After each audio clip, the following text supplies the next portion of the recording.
ಬಾಯಿ, ಈ ಬಾಯಿ ಒಳ್ಳೆದಕ್ಕೆ ಉಪಯೋಗಿಸ್ಬೇಕು. ಕೆಟ್ಟದೇ ಮಾತಾಡ್ಬೋದು ನಮ್ಮ ಬಾಯಿನಲ್ಲಿ. ನನಗೆ ಆ ಕಷ್ಟ ಇದೆ, ನನಗೆ ಈ ಕಷ್ಟ ಇದೆ, ನನಗೆ ತುಂಬ ತೊಂದರೆ ಇದೆ, ಈಗ ಮಗು ಸರಿ ಇಲ್ಲ, ಈ ನಮ್ಮ ಯಜಮಾನ ಸರಿ ಇಲ್ಲ, ನಮ್ಮ ಹೆಂಡತಿ ಸರಿ ಇಲ್ಲ, ನಮ್ಮ ತಾಯಿ ಸರಿ ಇಲ್ಲ, ನಮ್ಮ ಸ್ಕೂಲು ಸರಿ ಇಲ್ಲ, ನಮ್ಮ ಬಿಸ್ನೆಸ್ ಸರಿ ಇಲ್ಲ, ನಮ್ಮ ಕೆಲಸ ಸರಿ. ಸೋಲು ಮಾತು ಸೋದ್ರು ಬರಲೇಬಾರ್ದು. ನೀವು ಒಳ್ಳೆ ಮಾತೇ ಬರಬೇಕಾಗಿದೆ. ನಿನ್ನ ಬಾಯಿನಲ್ಲಿ ಏನು ಅರಿಕೆ ಮಾಡ್ತೀಯ ಅದೇ ನಿಮ್ಮ ಬಾಯಿನಲ್ಲಿ ನಡೆಯೋದು. ನೀನೇನು ಬಿದ್ದಿದ್ಯೋ ಅದೇ ನೀವು ಕುಯ್ತೀರ. ಜ್ಞಾನವತಿ 18ನೇ ಅಧ್ಯಾಯ, மரணமும் ஜீவனும் நாவின் அதிகாரத்தில் இருக்கிறது.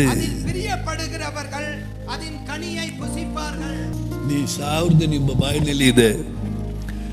ನಿನ್ನ ಸಾವು ನಿನ್ನ ಬಾಯಿನಲ್ಲಿ ಇದೆ. ನಿನ್ನ ಆಯುಸು ನಿನ್ನ ಬಾಯಲ್ಲೇ ಇದೆ. ಹಲೋ, நின்ன பொய்ச உன் எதிர்காலம் செழிப்பாக இருக்கும். நீ வாயில் சொல்லின்னு இருந்தால் அது செழிப்பாக வரும். ஐயோ, என்னால் ஒன்றுமே செய்ய முடியலையே அது சொல்லி நான் உன்னால் ஒன்றும் செய்ய முடியாது. பைபிள் வசனம் எழுதி கொடுத்துக்கிறாரு.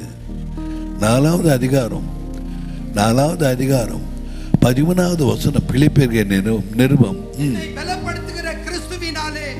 ಎಲ್ಲವற்றையும் செய்ய எனக்கு ಬಲನ್ ಉಂಟು. ನನ್ನ ಬಲಪಡುತ್ತೆ ಕ್ರಿಸ್ತನಲ್ಲಿ ನಾನು ಎಲ್ಲ ಕೆಲಸ ಮಾಡ್ತೀನಿ, ಯೇಸು ನಾಮದಲ್ಲಿ ಮಾಡ್ತೀನಿ ಅಂತಾನೆ. ನಾನು ಬಲಹೀನ ಹೇಳಬಾರ್ದು. ಒಬ್ಬರು ನಾನು ಬಲಹೀನ, ನನಗೆ ಶಕ್ತಿ ಇಲ್ಲ ಅಂತ ಹೇಳಬಾರ್ದು. ನನ್ನ ಶಕ್ತಿ ಪಡೆದ್ರೆ ದೇವ್ರನ್ನ ಜೊತೆಲೇ ಇದ್ದಾರೆ, ಎಲ್ಲ ಕೆಲಸ ಮಾಡೋಕ್ಕೆ ಶಕ್ತನಾಗ್ತೀನಿ ನಾನು ಹೇಳ್ಬೇಕಾಗಿದೆ.